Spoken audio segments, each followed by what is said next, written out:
Hello students, I'm Amit Juneja and I welcome you again in this channel of economics। तो आज का जो हमारा टॉपिक है वो हमारे पिछले टॉपिक का ही अगला पार्ट रहेगा। लास्ट टॉपिक के अंदर हमें ये देखा था कि अपॉर्चुनिटी कॉस्ट क्या होती है और मार्जिनल अपॉर्चुनिटी कॉस्ट क्या होती है। तो उसके लिए हमने ये वाला टेबल यूज किया था। तो उसके अंदर हमने अपॉर्चुनिटी कॉस्ट को कैलकुलेट किया था कि यहाँ पर आपने 10 कार्स बढ़ाई हैं तो यहाँ पर आपको 10 बाइक जो है वो छोड़ने पड़ेंगे। फिर आपने 10 कार्स बढ़ाई तो आपको 20 छोड़ना पड़ेगा। फिर 10 के लिए आपको 30 छोड़ना पड़ेगा। फिर 10 के लिए आपको 40 छोड़ना पड़ेगा। तो जो आपने टोटल सेक्रीफाइस किया वो क्या है, वो आपकी अपॉर्चुनिटी कॉस्ट है। अगर हमने मार्जिनल अपॉर्चुनिटी कॉस्ट कैलकुलेट करनी है तो मार्जिनल अपॉर्चुनिटी कॉस्ट का मतलब है कि एक और लेने के लिए आपने कितना सेक्रीफाइस किया। तो यहाँ पर हमने 10 कार्स जो है लेने के लिए 10 बाइक्स का सेक्रीफाइस किया। तो एक कार के लिए हमने एक बाइक का सेक्रीफाइस किया। तो मार्जिनल अपॉर्चुनिटी कॉस्ट इज 1। यहाँ पर हमने 10 कार्स के लिए 20 बाइक का सेक्रीफाइस किया, मतलब हर एक कार के पीछे हमने 2 बाइक का सेक्रीफाइस किया। तो मार्जिनल अपॉर्चुनिटी कॉस्ट इज 2। उसके बाद हमने 10 बाइक्स और लिए, उसके 10 कार्स और ली, सॉरी, उसके लिए हमने 30 बाइक्स का सेक्रीफाइस किया। तो एक कार के लिए हमने 3 बाइक का सेक्रीफाइस किया। तो मार्जिनल अपॉर्चुनिटी कॉस्ट इज 3। तो उसके बाद हमने 10 कार्स और ली, उसके लिए हमने 40 बाइक्स का सेक्रीफाइस किया। 10 कार के पीछे 40 बाइक्स, तो एक कार के पीछे 4 बाइक। तो मार्जिनल अपॉर्चुनिटी कॉस्ट इज 4। तो इसके बेसिस पे हम मार्जिनल अपॉर्चुनिटी कॉस्ट का फॉर्मूला जो है वो कैलकुलेट कर सकते हैं। That is loss in output divided by gain in output. कैसे? अब देखिए यहाँ पर हमें 10 जो है कार मिली थी और यहाँ पे हमने 10 बाइक्स छोड़े और हमें 10 कार्स मिल गई। 20 बाइक छोड़े, 10 कार्स मिल गई। 30 बाइक छोड़े, 10 कार्स मिल गई। 40 बाइक छोड़े तो 10 कार्स मिल गई।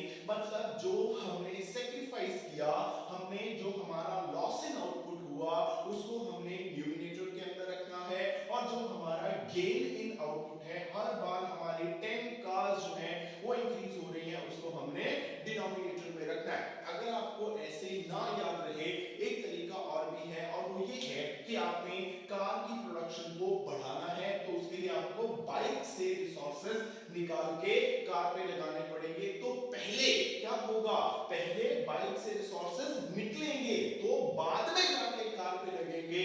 तो जो पहले आएगा उसको ऊपर लिख देंगे और जो बाद में आएगा उसको नीचे लिख देंगे। यानी पहले क्या करना पड़ेगा, आपको बाइक से रिसोर्सेज निकालने पड़ेंगे। यानी कि पहले क्या होगा, लॉस इन आउटपुट, और उसके बाद क्या होगा, गेन इन आउटपुट। तो this is the formula for the marginal opportunity cost. अब इसी चीज को हम और कंटिन्यू करते हैं।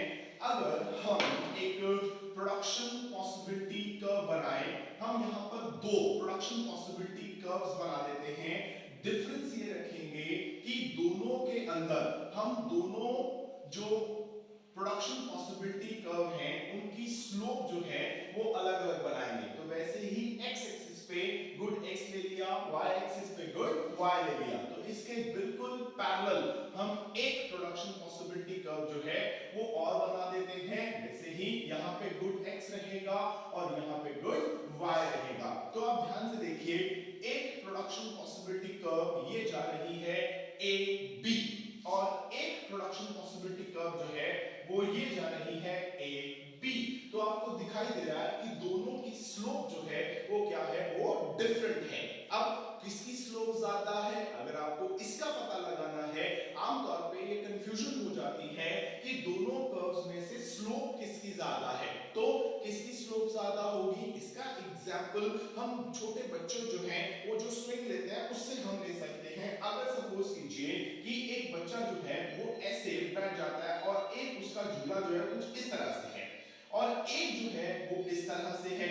अब कौन सा बच्चा जल्दी नीचे आएगा, ऑब्वियस है ये वाला, क्योंकि ये धीरे धीरे नीचे आने वाला है, ये जल्दी नीचे आने वाला है। तो इसकी स्लोप जो है वो ज्यादा रहेगी और इसकी स्लोप कम रहेगी। कोई कर्व जितनी ज्यादा फ्लैट होती है उसकी स्लोप उतनी कम होती है और जो जितनी स्टीपर होती है उतनी ही उसकी स्लोप ज्यादा होती है। तो आप दोनों में देख सकते हैं कि इसकी स्लोप ज्यादा है। अब क्वेश्चन उठा कि मैं आपको प्रोडक्शन पॉसिबिलिटी कर्व की स्लोप जो है वो क्यों करवा रहा हूं, क्योंकि जो प्रोडक्शन पॉसिबिलिटी कर्व की स्लोप है वो डिपेंड करती है मार्जिनल अपॉर्चुनिटी कॉस्ट पे। कैसे? अगर हम एक सिंपल सा एग्जांपल लें तो स्टार्टिंग में हम y1 प्रोड्यूस कर रहे हैं और उसके अकॉर्डिंगली x1 प्रोड्यूस कर रहे हैं और हमें C पॉइंट पे है। जितना y हम इधर प्रोड्यूस कर रहे हैं बिल्कुल सेम y मैं बिल्कुल सामने वाली डायग्राम में ले लेता हूं, तो यहां पर भी हम y1 प्रोड्यूस कर रहे हैं और उसके अकॉर्डिंगली x1 प्रोड्यूस कर रहे हैं और हम C पॉइंट पे हैं। हम दोनों ही डायग्राम के अंदर y की क्वांटिटी जो है उसको बढ़ाते हैं, यहां पर हम y2 कर देते हैं और उसके अकॉर्डिंगली हम यहां पर D पॉइंट पे आ जाते हैं और उसके अकॉर्डिंगली x जो है वो क्या हो जाएगा, x2 हो जाएगा।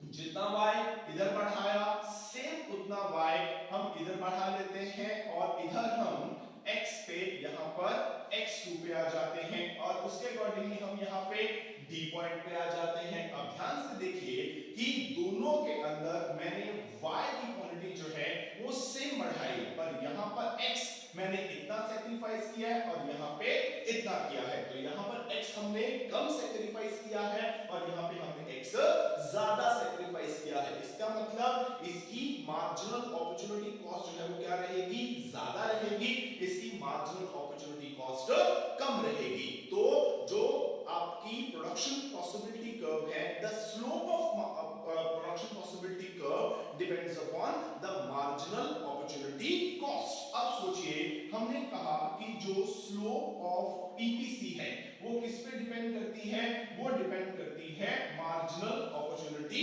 कॉस्ट के ऊपर। अगर मार्जिनल अपॉर्चुनिटी कॉस्ट ज्यादा है तो स्लोप भी ज्यादा होगी, मार्जिनल अपॉर्चुनिटी कॉस्ट कम है तो स्लोप भी कम होगी। तो दोनों का हम फंडा जो है वो क्लियर कर सकते हैं। रिपीट कर देते हैं, क्या है यहाँ पे मार्जिनल अपॉर्चुनिटी कॉस्ट ज्यादा है तो स्लोप भी इसकी, अब देखिए स्लोप इसकी ज्यादा थी या इसकी ज्यादा थी, इसकी मार्जिनल अपॉर्चुनिटी कॉस्ट ज्यादा तो इसकी स्लोप क्या थी, कम थी।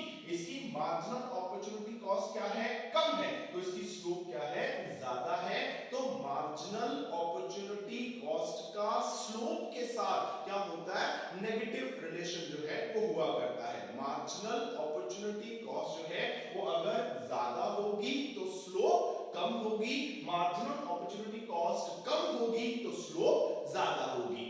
अब इसमें एक चीज हम और ऐड कर सकते हैं कि अब एक चीज और लेने के लिए हमें दूसरा कितना सैक्रिफाइस करना पड़ेगा, वो हमारी मार्जिनल अपॉर्चुनिटी कॉस्ट थी।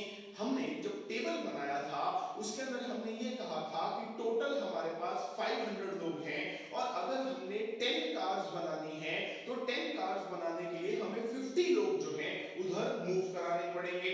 अब सोचने वाली बात यह है कि 50 मूव क्यों कराने पड़े, क्योंकि मुझे लगा कि अगर 10 कार्स बनानी है तो उसके लिए 50 लोगों की जरूरत है, तो 50 लोग मैंने क्या किए, बाइक से निकाले और कार में लगा दिए। अब हुआ क्या, अब अगर सोचिए कि कार बनाने की टेक्निक बहुत एडवांस होती तो क्या होता, शायद मुझे वहां से 50 लोग ना निकालने पड़ते और 20 लोग ही मेरा काम कर देते। तो आप एक चीज को और बनाने के लिए दूसरी चीज से कितने रिसोर्सेज निकालेंगे वो इस बात पे डिपेंड करता है कि जो चीज आप बनाने वाले हैं उसकी टेक्निक कितनी एडवांस्ड है। क्यों, अब क्या हुआ, जितनी टेक्निक ज्यादा एडवांस्ड होगी आपको रिसोर्सेज उतने कम निकालने पड़ेंगे, मतलब मार्जिनल अपॉर्चुनिटी कॉस्ट उतनी कम होगी। सो slope depends upon marginal opportunity cost and marginal opportunity cost depends upon the technique of production। अब जो टेक्निक ऑफ प्रोडक्शन है वो जितनी एडवांस्ड होगी आपकी मार्जिनल अपॉर्चुनिटी कॉस्ट उतनी कम होगी। क्यों, क्योंकि जितनी टेक्निक एडवांस होगी आपको प्रोडक्शन करने के लिए एक यूज से दूसरे यूज के ऊपर लोग जो है वो कम शिफ्ट करने पड़ेंगे, मतलब आपकी मार्जिनल अपॉर्चुनिटी कॉस्ट उतनी कम हो जाएगी। तो ये एक कॉन्सेप्ट था कि जो स्लोप है वो मार्जिनल अपॉर्चुनिटी कॉस्ट पे डिपेंड करती है, मार्जिनल अपॉर्चुनिटी कॉस्ट टेक्निक पे डिपेंड करती है। तो अल्टीमेटली क्या हुआ कि जो slope of production possibility curve है that depends upon the technique of production. अगर टेक्निक चेंज होगी तो ही जो प्रोडक्शन पॉसिबिलिटी कर्व की स्लोप है वो चेंज होगी। अगर टेक्निक चेंज ना हुई तो प्रोडक्शन पॉसिबिलिटी कर्व की स्लोप कभी भी चेंज नहीं होगी। तो ये हमारा कॉन्सेप्ट था slope of production possibility curve in relation to marginal opportunity cost and the technique of production. अब हमारे सामने आता है changes in production possibility curve. कि प्रोडक्शन पॉसिबिलिटी कर्व जो है वो क्या हो गई, वो चेंज हो गई। इसका मतलब क्या, अगर मुझसे कोई ये कहता है कि मैं चेंज हो गया, इसका मतलब वो क्या कर रहा है, वो मेरी पहले वाली पोजीशन को मेरी अब वाली पोजीशन के साथ कंपेयर कर रहा है।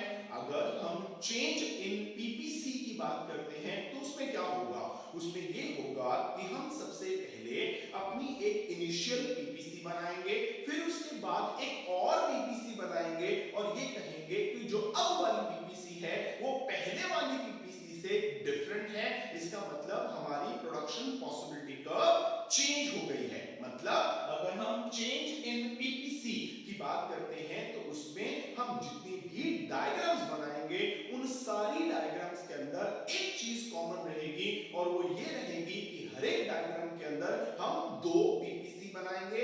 एक पीपीसी हमारी पहले वाली होगी और एक उसके बाद जो चेंज होके बनी है वो होगी। अब पीपीसी कैसे चेंज हो सकती है, ये हमने जब अपना पीपीसी का फर्स्ट लेक्चर लगाया था उसमें हमने बात की थी कि जब हम पीपीसी बनाते हैं तो कुछ हम असम्पशंस लेके चलते हैं। अब हम वो असम्पशंस क्यों लेके चलते हैं, ताकि हम अपनी पीपीसी को चेंज होने से बचा सकें। अब तो हमने खुद कह दिया कि हमने पीपीसी को चेंज करना है, इसका मतलब जो हमने असम्पशंस ली थी हमें उन असम्पशंस को वायलेट करना पड़ेगा। अब पीपीसी बनाने के लिए हमने टोटल 4 असम्पशंस ली थी। पहली असम्पशन ये थी कि पीपीसी जो है वो दो कम्युनिटी के कॉम्बिनेशंस जो है वो शो करती है। अब अगर हम चाहें कि हमने इस असम्पशन को वायलेट करना है, इसको छोड़ना है, तो क्या हम छोड़ सकते हैं? नहीं। क्यों? क्योंकि अभी भी हमारे पास दो ही एक्सिस हैं, तो अभी भी हम दो ही कम्युनिटी को दिखा सकते हैं। मतलब पहली असम्पशन के बेस पे पीपीसी के अंदर चेंजेस नहीं हो सकते। अगर हम अपनी फोर्थ असम्पशन की बात करें उसमें हमने कहा था कि जितने भी हमारे पास रिसोर्सेज अवेलेबल हैं they are fully and efficiently utilised. अब क्या हम इस असम्पशन को चेंज करना चाहेंगे? क्या हम चाहेंगे कि हमारे जो रिसोर्सेज हैं वो फुली यूटिलाइज्ड ना हो या हमारे रिसोर्सेज जो हैं वो एफिशिएंटली यूटिलाइज्ड ना हो? अगर हमने अपने रिसोर्सेज को फुली एंड एफिशिएंटली यूटिलाइज नहीं किया तो क्या होगा, हम प्रोडक्शन पॉसिबिलिटी कर्व के अंदर रह जाएंगे। मतलब हम उतनी प्रोडक्शन नहीं कर पाएंगे जितनी हम कर सकते हैं। तो क्या हम ये चाहते हैं कि हम उतनी प्रोडक्शन ना करें जितनी हम करना चाहते हैं या कर सकते हैं? बिल्कुल भी नहीं। तो फोर्थ असम्पशन के बेस पर भी हम पीपीसी में चेंजेस नहीं चाहेंगे। Now left with two assumption। First क्या थी, वो थी कि रिसोर्सेज आर गिवन। अब जो रिसोर्सेज हमें गिवन है क्या हो सकता है, वो रिसोर्सेज चेंज हो सकते हैं। तो पहला चेंज जो पीपीसी के अंदर आ सकता है वो इस बेस पे आ सकता है कि जो रिसोर्सेज आपको दिए गए हैं वो रिसोर्सेज चेंज हो जाए। कल को अगर रिसोर्सेज हमें और मिल जाते हैं, हमें जो है ग्रोथ ऑफ रिसोर्सेज हो जाता है,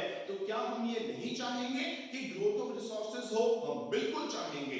तो इस बेसिस पे हम पीपीसी के अंदर चेंज लाना भी जरूर चाहेंगे। तो पहला फैक्टर जिसके थ्रू हम पीपीसी के अंदर चेंज ला सकते हैं वो है चेंज इन रिसोर्सेज। मतलब जो हमारे पास रिसोर्सेज अवेलेबल हैं उन रिसोर्सेज का अमाउंट चेंज हो गया।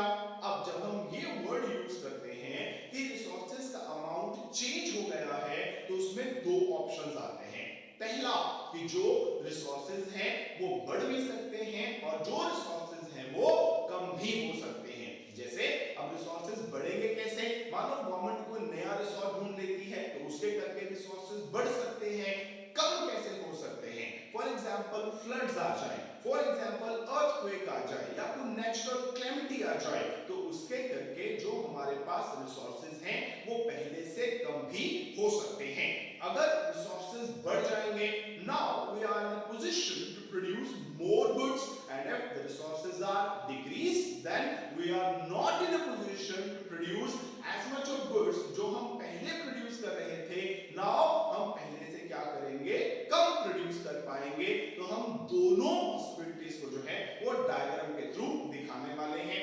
अब क्या होगा, हमने कहा चेंज इन रिसोर्सेज है, इसका मतलब हमारे पास पहले से एक प्रोडक्शन पॉसिबिलिटी कर्व होगी, बाद में हम रिसोर्सेज को चेंज करेंगे और उसके अकॉर्डिंगली एक नई प्रोडक्शन पॉसिबिलिटी कर्व जो है वो ड्रॉ कर देंगे। वो कैसे होगा, हम यहाँ पर दो डायग्राम जो हैं वो बना लेते हैं।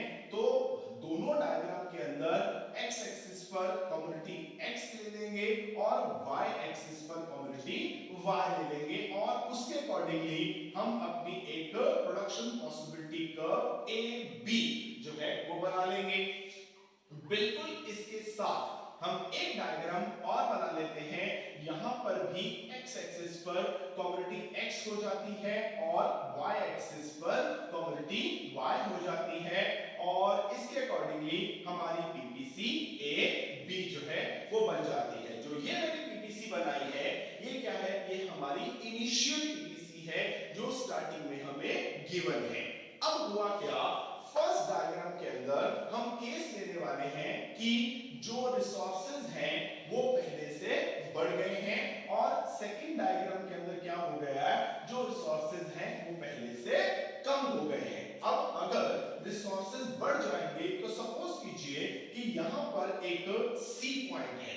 अब अगर मैं इस प्रोडक्शन पॉसिबिलिटी कर्व के अकॉर्डिंगली देखूं तो सी जो है वो हमारी पहुंच से बाहर है। क्यों, क्योंकि सी को प्रोड्यूस करने के लिए हमारे पास उतने रिसोर्सेज अवेलेबल नहीं है, तो हम सी पे नहीं जा सकते। पर अगर हमारे पास रिसोर्सेज पहले से बढ़ जाते हैं, हमारे पास लैंड, लेबर, कैपिटल, एंटरप्रेन्योर पहले से ज्यादा आ जाते हैं, तो हमारे लिए क्या पॉसिबल है, ऐसे सारे कॉम्बिनेशंस जो पहले हमारी पहुंच के बाहर थे अब हम उनको भी प्रोड्यूस कर पाएंगे। तो क्या होगा, प्रोडक्शन पॉसिबिलिटी कर्व बाहर की तरफ मूव करेगी। तो हम इसी के बेसिस पे एक नई प्रोडक्शन पॉसिबिलिटी कर्व बना देते हैं जो है हमारी A1 B1। अब हम C तो प्रोड्यूस कर ही सकते हैं पर नई के अकॉर्डिंगली C भी अंदर है, तो हम चाहें तो इससे भी ऊपर B पॉइंट पे भी जा सकते हैं। अब ध्यान इस बात का देना है कि जब रिसोर्सेज बढ़ेंगे तो आपने जो प्रोडक्शन पॉसिबिलिटी कर्व है जो आपने नई वाली बनाई है इसको पुरानी वाली के बिल्कुल पैरेलल बनाना है। अब पैरेलल कैसे बनाना है कि दोनों का जो गैप है वो क्या रहना चाहिए, वो सेम रहना चाहिए। क्यों सेम रहना चाहिए, क्योंकि अगर ये गैप चेंज हो गया इसका मतलब ये होगा कि प्रोडक्शन पॉसिबिलिटी कर्व की स्लोप जो है वो चेंज हो गई। हमने अभी थोड़ी देर पहले बात की थी कि प्रोडक्शन पॉसिबिलिटी कर्व की स्लोप जो है वो मार्जिनल अपॉर्चुनिटी कॉस्ट पे डिपेंड करती है और मार्जिनल अपॉर्चुनिटी कॉस्ट टेक्निक पे डिपेंड करती है। पर इसमें हमने क्या कहा, हमने कहा चेंज सिर्फ रिसोर्सेज में हुआ है, टेक्निक ऑफ प्रोडक्शन में चेंज नहीं हुआ। तो अगर टेक्निक चेंज नहीं हुई तो स्लोप भी चेंज नहीं होगी। अगर दो कर्व बिल्कुल एक दूसरे के पैरेलल जाते हैं इसका मतलब ये होता है कि दोनों की स्लोप सेम है। तो मैंने यहाँ पर स्लोप को जो है वो सेम रखा है। क्यों सेम रखा है, क्योंकि मैंने चेंज सिर्फ रिसोर्सेज में किया है, मैंने टेक्निक में चेंज नहीं किया है। तो इसलिए जो कर्व नई प्रोडक्शन पॉसिबिलिटी बनेगी वो क्या बनेगी, वो बिल्कुल बाहर की तरफ बनेगी और बिल्कुल पैरेलल बनेगी। अगर हम इधर आ जाए, अब रिसोर्सेज हम पहले से कम करने वाले हैं। अगर शुरुआत के अंदर हम इस सी पॉइंट पे थे इसका मतलब क्या था, ये सी जो है वो फिजिबल था, मतलब इस सी को प्रोड्यूस करने के लिए हमारे पास रिसोर्सेज अवेलेबल थे। अब क्या हुआ, अब रिसोर्सेज हमारे पास पहले से कम रह गए, मतलब जो कॉम्बिनेशन हम ऑलरेडी प्रोड्यूस कर रहे थे now we are not in a position to produce use that combination. क्यों? अब उसके लिए जितने रिसोर्सेज रिक्वायर्ड थे अब उससे कम रह गए हैं, तो क्या होगा, नई प्रोडक्शन पॉसिबिलिटी कर्व जो है वो अंदर की तरफ बनेगी और बिल्कुल पैरेलल बनेगी A1 B1। तो अब हम अंदर की तरफ मूव करे हैं, फिर वही बात रिपीट करूंगा कि जो आपने अंदर की तरफ मूव कराना है वो आपने पैरेलल कराना है। क्यों? अभी भी स्लोप जो है वो चेंज नहीं हुई है। क्यों? क्योंकि हमने चेंज सिर्फ रिसोर्सेज में किया है, हमने टेक्निक में चेंज नहीं किया है। तो ये था effect of increase in resources, जिसमें हम बाहर की तरफ मूव करेंगे। ये था effect of decrease in resources, जहां पे हम अंदर की तरफ मूव करेंगे। But in both the cases the shift of the production possibility curve should be parallel. Now comes the other aspect. अब क्या है, अब प्रोडक्शन पॉसिबिलिटी कर्व एक तरह से और भी चेंज हो सकती है, and that change comes with the third assumption of PPC that the technique of production is given. अब अगर टेक्निक ऑफ प्रोडक्शन चेंज हो जाए तो क्या हो सकता है? टेक्निक तो हम बिल्कुल चाहेंगे कि चेंज हो। अगर टेक्निक हम कहते हैं कि चेंज हो गई है, इसका मतलब ये होगा कि टेक्निक पहले से बेटर हो गई है। क्यों? अब टेक्निक जो है पहले से खराब कोई अडॉप्ट नहीं करेगा। अगर मैं प्रोड्यूसर हूं और एक चीज को प्रोड्यूस कर रहा हूं और अगर मुझे ये कहा जाता है कि आप पहले से खराब टेक्निक यूज कीजिए, तो मैं क्यों करूंगा? मैं तो पुरानी टेक्निक से काम चला लूंगा। मतलब टेक्निक हमेशा पहले से बेटर हो सकती है, पहले से डिटेरियोरेट नहीं हो सकती। तो हम हमेशा ये चाहेंगे कि टेक्निक ऑफ प्रोडक्शन चेंज हो। तो अगर टेक्निक चेंज होती है तो उसके करके प्रोडक्शन पॉसिबिलिटी कर्व भी चेंज हो जाएगी। अब वो कैसे चेंज होगी अभी देख लेते हैं। तो अब हम टेक्निक चेंज करने वाले हैं, तो उसके लिए हम फिर से क्या करेंगे, दो डायग्राम्स बनाएंगे। एक्स एक्सिस पर कम्युनिटी x ले लेंगे और y एक्सिस पर कम्युनिटी y ले लेंगे, और ये हमारी इनिशियल प्रोडक्शन पॉसिबिलिटी कर्व बन जाएगी AB। वैसे ही एक और डायग्राम जो है वो हम यहां पर बनाने वाले हैं। x एक्सिस पर एज यूजुअल कम्युनिटी x रहेगी और y एक्सिस पर कम्युनिटी y रहेगी, और ये हमारी प्रोडक्शन पॉसिबिलिटी कर्व रहेगी AB। अब क्या हुआ, अब हम फर्स्ट डायग्राम के अंदर मान लेते हैं कि जो टेक्निक बेटर हुई है वो x कम्युनिटी के लिए हुई है, और यहां पर जो टेक्निक बेटर कराएंगे वो y कम्युनिटी के लिए कराएंगे। क्यों? क्योंकि ये जरूरी नहीं है कि हम दोनों एक्सिस पर जो कम्युनिटीज ले रहे हैं दोनों के लिए same technique of production use हो रही हो। अगर इधर हम कार ले लेते हैं और इधर हम क्लॉथ ले लेते हैं, तो कार और क्लॉथ दोनों की टेक्निक जो है वो डिफरेंट रहेगी। अब क्या हुआ, अब आप अगर अपने सारे रिसोर्सेज x कम्युनिटी पे लगा रहे हैं तो आप O B प्रोड्यूस कर रहे हैं। अगर आप अपने सारे रिसोर्सेज y पे लगा रहे हैं तो आप O A प्रोड्यूस कर रहे हैं। हमने दोनों डायग्राम के अंदर सेम कंडीशन ली है। अब क्या हुआ, अब आपके पास रिसोर्सेज जो हैं वो उतने ही हैं, पर हुआ क्या कि जो x कम्युनिटी को बनाने के लिए टेक्निक यूज हो रही थी वो टेक्निक पहले से बेटर हो गई। अब अगर बेटर हो जाए तो क्या होगा, हम सेम अमाउंट ऑफ रिसोर्सेज से पहले से ज्यादा प्रोडक्शन कर पाएंगे, क्योंकि अब टेक्निक बेटर हो गई है। पर टेक्निक कौन सी कम्युनिटी की बेटर हुई है? x की बेटर हुई है। तो इसका मतलब अब x पहले कितना प्रोड्यूस हो रहा था? OB। मैंने कहा उतने ही रिसोर्सेज से x पहले से ज्यादा प्रोड्यूस होगा, मतलब अब आपने OB से बाहर निकलना है। कितना बाहर निकलना है वो आपकी मर्जी है, आप कुछ मर्जी कर सकते हैं। आप यहाँ पे B1 ले सकते हैं, यहाँ पे ले सकते हैं, यहाँ पे ले सकते हैं, कुछ मर्जी ले सकते हैं, पर B से ज्यादा प्रोड्यूस करना है क्योंकि x की टेक्निक पहले से बेटर हो गई है। अब y की टेक्निक तो मैंने कोई चेंज करा नहीं, इसका मतलब y की टेक्निक चेंज नहीं हुई है, तो y की प्रोडक्शन भी उतनी ही रखनी है। तो y की प्रोडक्शन उतनी ही रहेगी, x की प्रोडक्शन पहले से बढ़ा देनी है। तो अब क्या हुआ, अब ये आपकी नई प्रोडक्शन पॉसिबिलिटी कर्व बन गई AB1, जिसमें क्या हुआ कि x की प्रोडक्शन B से बढ़ के B1 हो गई due to improvement in technique for the production of x community. पर y की टेक्निक क्योंकि चेंज नहीं हुई है तो y वाला पॉइंट हम सेम रख लेंगे। वैसे ही अगर हम इधर आ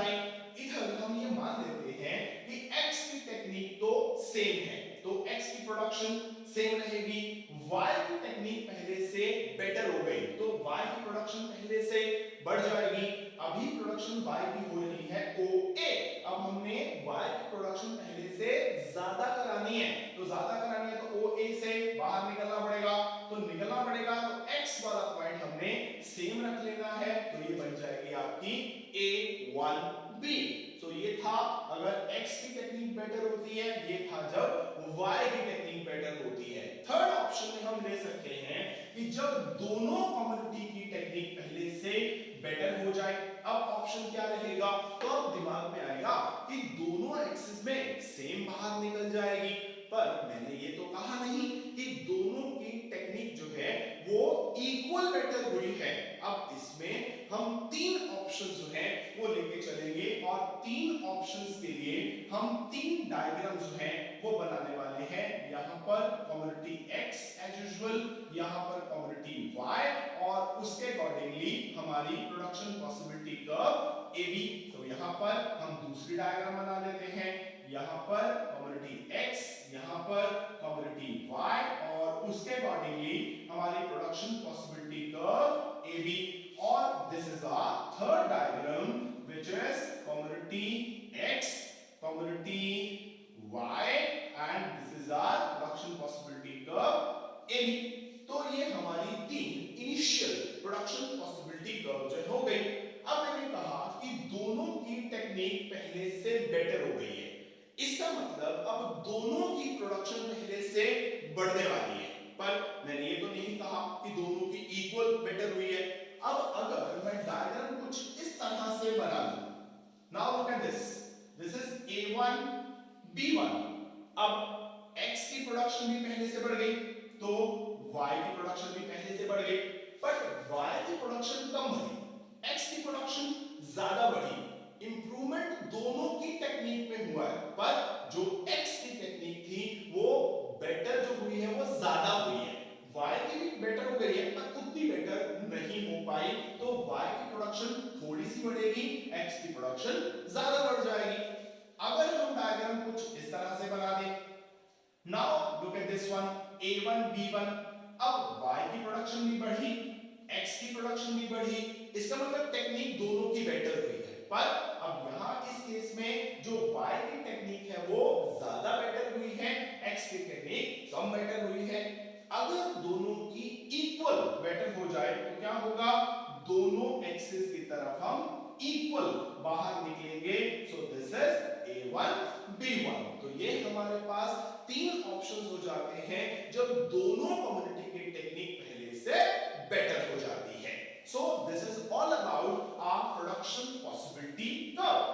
अब जो हमने प्रोडक्शन पॉसिबिलिटी कर्व बनाई वो हमने क्यों बनाई, हमने ये कहा था कि जो प्रोडक्शन पॉसिबिलिटी कर्व है वो एक ऐसी टेक्निक है जिसकी हेल्प से हम अपनी सेंट्रल प्रॉब्लम्स को सॉल्व कर सकते हैं।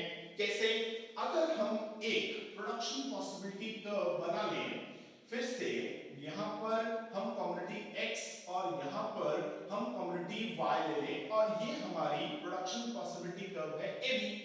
अब अगर हम कम्युनिटी x को मान लें कि ये कंज्यूमर गुड है और ये जो है वो कैपिटल गुड है, तो अब अगर इनिशियली हम यहाँ पर है, अब A पे और B पे ये नहीं हो सकते, क्यों, हमने जब अपनी सेंट्रल प्रॉब्लम्स करी थी उसमें हमने ये कहा था कि हमने ये डिसीजन नहीं लेना है कि सारी की सारी कंज्यूमर, सारी की सारी कैपिटल, हमने ये प्रोड्यूस करना है कि how much of consumer and how much of capital. तो हम इनिशियली सी पॉइंट पे हैं, जो कंज्यूमर गुड है x1, तो प्रोड्यूस जो कैपिटल गुड्स हैं वो y1। अब अगर एक इकोनॉमी ये चाहती है कि मुझे अपनी कैपिटल गुड्स जो है वो ज्यादा चाहिए, तो क्या करना पड़ेगा, जो कंज्यूमर गुड्स हैं उससे रिसोर्सेज कम करने पड़ेंगे और इधर रिसोर्सेज लगाने पड़ेंगे। तो इसकी हेल्प से एक इकोनॉमी को ये पता लग सकता है कि अगर मैं कैपिटल गुड्स को बढ़ाना चाहती हूं तो उसके लिए मुझे कितनी कंज्यूमर गुड्स को सैक्रिफाइस करना पड़ेगा, मतलब उसकी मार्जिनल अपॉर्चुनिटी कॉस्ट कितनी रहेगी। तो इस बेसिस पे इकोनॉमी जो है वो how much to produce and what to produce के बारे में अपने डिसीजंस ले सकती है। अगर उसको पीपीसी ही नहीं पता होगी तो वो कंज्यूमर गुड और कैपिटल गुड में डिसीजंस कैसे लेगी, नंबर 2 हमने कहा था कि हाउ टू प्रोड्यूस। अब हाउ टू प्रोड्यूस के अंदर जो हमारी सेकंड सेंट्रल प्रॉब्लम थी उसमें हमने कहा था कि उसका जो कंसर्न है वो टेक्निक ऑफ प्रोडक्शन के साथ है, यानी हम लेबर इंटेंसिव लगाएं कि कैपिटल इंटेंसिव लगाएं। तो स्टार्टिंग में हमारी जो प्रोडक्शन पॉसिबिलिटी कर्व है वो ए बी है और एक इकोनॉमी यहां पर एच पॉइंट पे काम कर रही है। अब either the economy is using labour intensive और कैपिटल इंटेंसिव, बट अब दोनों में से वो जो मर्जी यूज कर रही है उसको अपनी प्रोडक्शन पॉसिबिलिटी कर्व से ये पता लग गया कि जो भी टेक्निक मैं यूज कर रही हूं वो टेक्निक सही नहीं है, क्योंकि वो मेरे रिसोर्सेज को फुली एंड एफिशिएंटली यूटिलाइज नहीं कर रही है। क्यों नहीं कर रही है? क्योंकि प्रोडक्शन पॉसिबिलिटी कर्व से उसको पता लग जाएगा इकोनॉमी को कि वो उसके अंदर काम कर रही है। अंदर काम कर रही है मतलब अब प्रोडक्शन का लेवल जो है वो क्या है, वो कम है। तो उसको क्या करना चाहिए? अपनी टेक्निक ऑफ प्रोडक्शन को चेंज कर लेना चाहिए।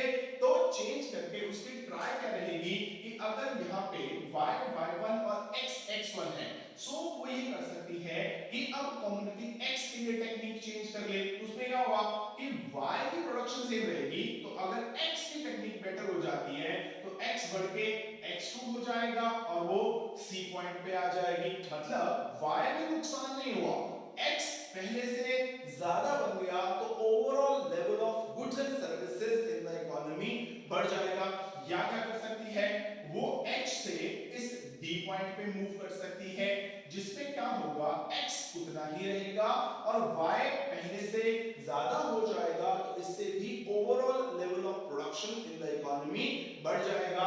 या वो h से e पॉइंट की तरफ मूव कर सकती है, जिसमें दोनों कमोडिटी की प्रोडक्शन जो है वो बढ़ जाएगी। तो प्रोडक्शन पॉसिबिलिटी कर्व से उस इकोनॉमी को ये पता लगेगा कि जो टेक्निक यूज की जा रही है वो सही नहीं है, क्योंकि उसके अकॉर्डिंगली हम प्रोडक्शन पॉसिबिलिटी कर्व के अंदर हैं। तो हमें ऐसा चेंज करना चाहिए जिससे हम प्रोडक्शन पॉसिबिलिटी कर्व के ऊपर आ जाए, चाहे सी पे आए, चाहे डी पे आए और चाहे ई पे आए। थर्ड जो थी वो थी हमारे पास फॉर whom टू प्रोड्यूस। अगर हम एक इकोनॉमी की बात करें तो अगर उसकी प्रोडक्शन पॉसिबिलिटी कर्व ये ए बी, यहां पर अगर हम ले लें कि मान लीजिए कि यहां पर पुअर पीपल के लिए कम्युनिटीज हैं और ये जो है ये इधर हम रिच पीपल की कम्युनिटी ले लेते हैं। अगर एक प्राइवेट इकोनॉमी होगी तो वो क्या करेगी, वो काम करेगी इस पॉइंट पे जहां पर वो पुअर पीपल के लिए चीजें कम और रिच पीपल के लिए चीजें ज्यादा बनाएगी। यानी देख लीजिए कि y की प्रोडक्शन ज्यादा हो रही है, x की प्रोडक्शन कम हो रही है। अगर एक सोशलिस्टिक इकोनॉमी होगी तो वो क्या करेगी, वो रिच पीपल के लिए चीजें कम बनाएगी और जो है ये देखिए सिर्फ इतनी चीजें बन रही हैं और पुअर पीपल के लिए चीजें ज्यादा बनाएंगी। तो प्रोडक्शन पॉसिबिलिटी कर्व से ये भी पता लग सकता है कि पुअर पीपल के लिए कितनी चीजें बन रही हैं और रिच पीपल के लिए कितनी चीजें बन रही हैं। तो ये भी हमें कौन इंफॉर्मेशन देगा, ये भी हमें प्रोडक्शन पॉसिबिलिटी कर्व से ही इंफॉर्मेशन मिलने वाली है। फिर था हमारा ग्रोथ ऑफ रिसोर्सेज। अब वो कैसे पता लगेगा, अब सपोज कीजिए कि यहां पर आपकी कम्युनिटी x, यहां पर कम्युनिटी y और ये आपकी इनिशियल प्रोडक्शन पॉसिबिलिटी कर्व है a। एक इकोनॉमी को ये पता लगा कि अब मेरी नई production possibility curve a1 b1 हो गई है, या नई production possibility curve a2 b2 हो गई है। तो अब उसको प्रोडक्शन पॉसिबिलिटी कर्व से ही पता लगेगा कि जो ग्रोथ ऑफ रिसोर्सेज हुआ है वो कितना हुआ है। अगर इनिशियल से आप यहां पर गए हैं a1 b1 पे तो ग्रोथ ऑफ रिसोर्सेज हुआ पर कम हुआ, पर अगर आप a2 b2 पे चले जाते हैं तो यहां पे ग्रोथ ऑफ रिसोर्सेज ज्यादा हो जाएगा। तो इतने जो है आपके रिसोर्सेज जो है वो कितने बड़े हैं इसका पता भी प्रोडक्शन पॉसिबिलिटी कर्व से ही लगने वाला है। फिर fuller and efficient utilisation of resources, वो कैसे पता लगेगा, अगर तो आप प्रोडक्शन पॉसिबिलिटी कर्व के अंदर हैं, इसका मतलब आप अपने रिसोर्सेज को या तो फुली यूटिलाइज नहीं कर रहे हैं या फिर आप उनको एफिशिएंटली यूटिलाइज नहीं कर रहे हैं। तो ट्राई क्या रहेगा, आप प्रोडक्शन पॉसिबिलिटी कर्व बनाएंगे, उससे आपको ये पता लगेगा कि आपकी प्रेजेंट पोजीशन क्या है, अगर आप प्रोडक्शन पॉसिबिलिटी कर्व के अंदर हैं तो resources are either not fully utilised और आर नॉट एफिशिएंटली यूटिलाइज्ड। तो आप क्या कर सकते हैं, एफर्ट्स कर सकते हैं so that you can move on to the production possibility curve. वो कैसे होगा, या तो रिसोर्सेज को फुली यूटिलाइज करने से होगा और साथ के साथ एफिशिएंटली यूटिलाइज करने से होगा। तो with the help of production possibility curve हम क्या कर सकते हैं, अपनी 5 सेंट्रल प्रॉब्लम्स को सॉल्व कर सकते हैं। So this is all about of this chapter the central problems of an economy. So अगर कोई डाउट हो तो जरूर उसको कमेंट बॉक्स के अंदर डालिएगा, डाउट जरूर सॉल्व किए जाएंगे। Thank you very much.